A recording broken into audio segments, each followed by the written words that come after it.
ओम शांति। आज सुनते हैं 18 जनवरी 99 के अव्यक्त बाप दादा के मधुर महावाक्य।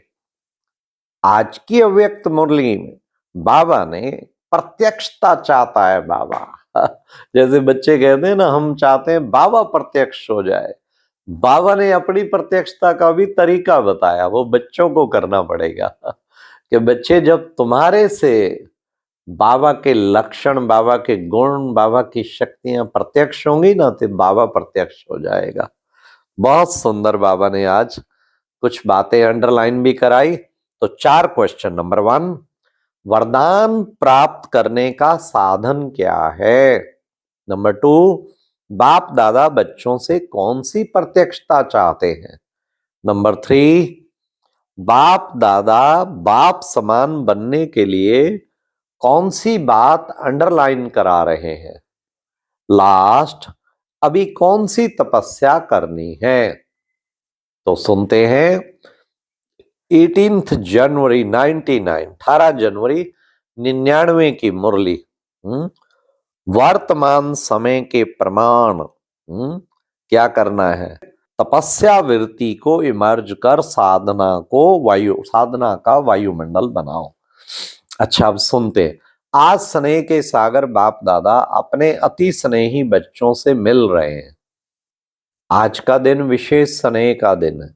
अमृत वेले से लेकर चारों ओर के बच्चे स्नेह की लहरों में लहरा रहे हैं, क्योंकि स्मृति दिवस की मुरली है ना 18 जनवरी की। हर एक बच्चे के दिल का स्नेह दिलाराम बाप के पास पहुंच गया। बाप दादा भी सभी बच्चों को स्नेह के रेस्पॉन्स में स्नेह और समर्थपन का वरदान दे रहे हैं। आज के दिन को बाप दादा यज्ञ की स्थापना में विशेष परिवर्तन का दिन चाहते हैं। कहते हैं आज के दिन ब्रह्मा बाप गुप्त रूप में बैकबोन बन अपने बच्चों को साकार रूप में विश्व के मंच पर प्रत्यक्ष किया। इसलिए इस दिवस को बच्चों की प्रत्यक्षता का दिन कहा जाता है, समर्थ दिवस कहा जाता है, विल पावर देने का दिवस कहा जाता है। ब्रह्मा बाप गुप्त रूप में कार्य कर रहा है, अलग नहीं है, साथ ही है, सिर्फ गुप्त रूप में कार्य कर रहा है। फिर बाबा ने कहा आज के दिन भाग्य विधाता ब्रह्मा हर बच्चे को विशेष स्नेह के रिटर्न में वरदान का भंडारी बन बांटते हैं। वाह! जो बच्चा जितना व्यक्त स्थिति में स्थित तो मिलन मनाते हैं, उस हर एक बच्चे को जो वरदान चाहिए वह सहज प्राप्त होता है। वरदानों का खुला भंडार है। जो चाहिए, जितना चाहिए उतना प्राप्त होने का श्रेष्ठ दिवस है। स्नेह का रिटर्न होता है, सहज वरदान की गिफ्ट।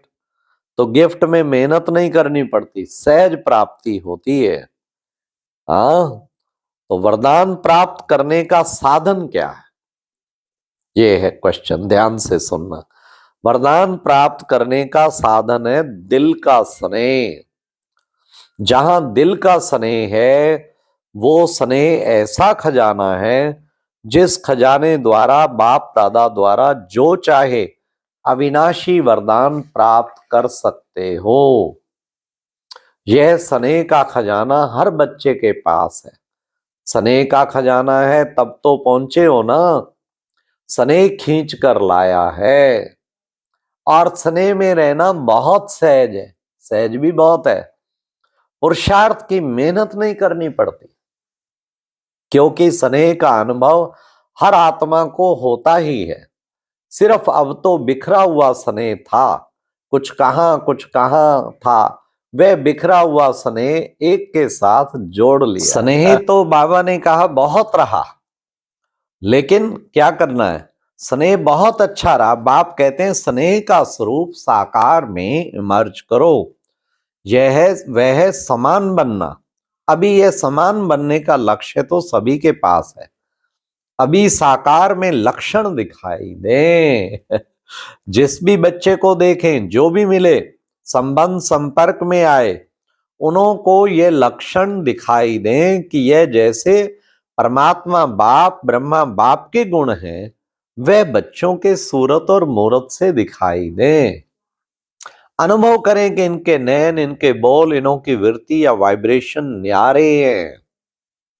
मधुबन में आते हैं तो ब्रह्मा बाप के कर्म, बाप ब्रह्मा के कर्म साकार में होने के कारण, भूमि में तपस्या कर्म और त्याग के वाइब्रेशन समाये हुए होने के कारण यहां सहज अनुभव करते हैं कि यह संसार न्यारा है, क्योंकि ब्रह्मा बाप और विशेष बच्चों के वाइब्रेशन से वायुमंडल अलौकिक बना हुआ है। ऐसे ही जो बच्चा जहां भी रहता है, जो भी कर्म क्षेत्र है, हर एक बच्चे से बाप समान गुण, कर्म और श्रेष्ठ वृत्ति का वायुमंडल अनुभव में आए। इसको बाप दादा कहते हैं बाप समान बनना। जो अभी तक संकल्प है बाप समान बनना ही है, वह संकल्प अभी चेहरे और चलन से दिखाई दे। जो भी संबंध संपर्क में आए उनके दिल से आवाज निकले कि यह आत्माएं बाप समान है। बीच बीच में खांसी आ रही है तो बाबा क्या बोल रहे हैं सुनिए, वंडरफुल। आज माइक खराब है मिलना तो है ना बच्चों से। गुलजार दादी के रथ को खांसी आ रही थी तो बाबा कहते आज माइक खराब है यह भी तो माइक है ना, यह माइक नहीं चलता तो बाबा ने कहा ये स्थूल माइक नहीं चलता तो यह माइक भी काम का नहीं है दूसरा माइक स्थूल क्या करेगा जब ये माइक नहीं चल रहा। कोई हर्जा नहीं, यह भी मौसम का फल है। वाह बाबा, कभी भी बीमारी से तो वो कभी हुए ही नहीं ना। तो बाप दादा अभी सभी बच्चों को से, अब बड़े ध्यान से सुनना, बड़ी इंपॉर्टेंट लाइनें आ रही। बाप दादा अभी सभी बच्चों से प्रत्यक्षता चाहते हैं। जैसे वाणी द्वारा प्रत्यक्षता करते हो तो वाणी का प्रभाव पड़ता है, उससे भी ज्यादा प्रभाव गुण और कर्म का पड़ता है। हर एक बच्चे के नैनों से अनुभव हो कि इन्हों के नैनों में कोई विशेषता है। ये है प्रत्यक्षता की बात। साधारण नहीं अनुभव करे, अलौकिक हैं।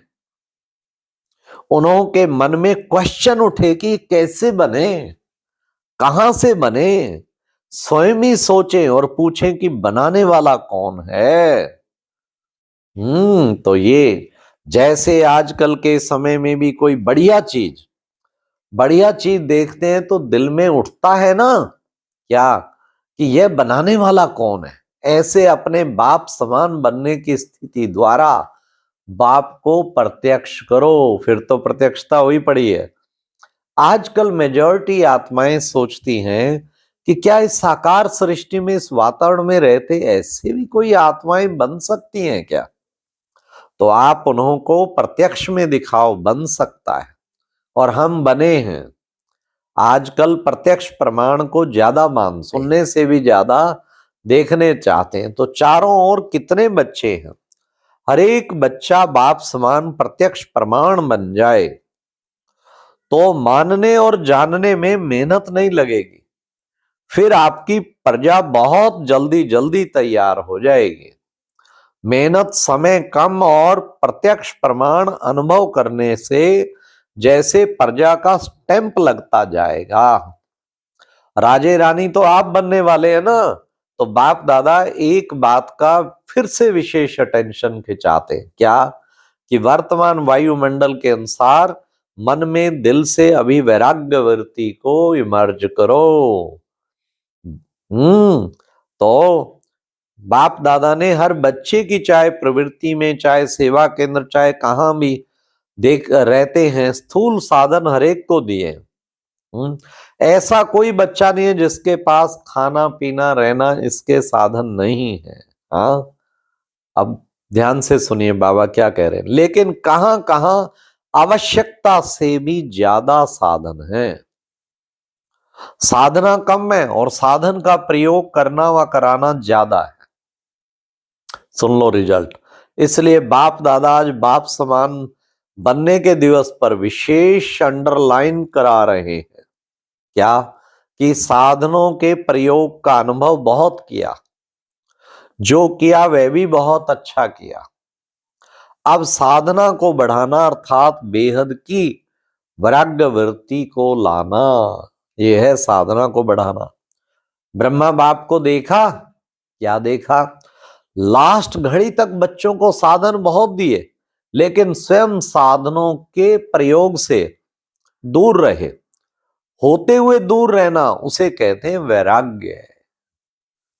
लेकिन कुछ है ही नहीं और कहे कि हमको तो वैराग्य है, हम तो हैं ही वैरागी, तो ये कैसे होगा?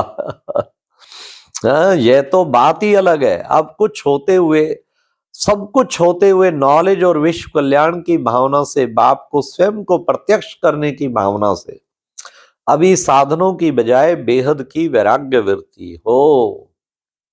जैसे स्थापना के आदि में साधन कम नहीं थे, लेकिन बेहद के वैराग्य वृत्ति की भट्ठी में पड़े हुए थे। यह 14 वर्ष की तपस्या थी। यह बेहद की वैराग्य वृत्ति का वायुमंडल था। बाप दादा ने अभी साधन तो बहुत दिए हैं, साधनों की अभी कोई कमी नहीं है, लेकिन होते हुए बेहद का वैराग्य हो। विश्व की आत्माओं के कल्याण के प्रति इस समय इस विधि की आवश्यकता है, क्योंकि चारों ओर इच्छाएं बढ़ रही हैं। इच्छाओं के वश आत्माएं परेशान हैं। चाहे परिस्थिति भी है, लेकिन इच्छाओं से वह भी परेशान है। चाहे पदमपति भी है, लेकिन इच्छाओं के वश वह भी परेशान है। वायुमंडल में आत्माओं की परेशानी का विशेष कारण वह है क्या? हद की इच्छाएं। अभी चारों ओर पावरफुल तपस्या करनी है, जो तपस्या मनसा सेवा के निमित्त बने, ऐसी पावरफुल अभी तपस्या करनी है। अभी मनसा सेवा अर्थात संकल्प द्वारा सेवा की टचिंग हो, इसकी आवश्यकता है।